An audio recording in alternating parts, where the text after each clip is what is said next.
আয় রে গোপালায় ডাকে মা যশোদা, কোথা গেলি প্রাণধন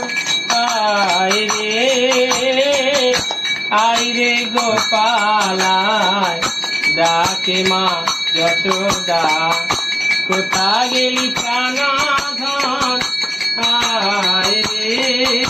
এই যে এতই চঞ্চল সে ধরে বেঁধে রাখে যে, এই ধরি এই সে পালায় রে।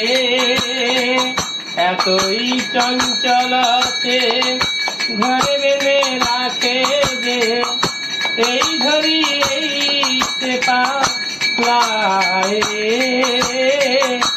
আয় রে গোপালায় ডাকে মা যশোদা, কোথা গেলি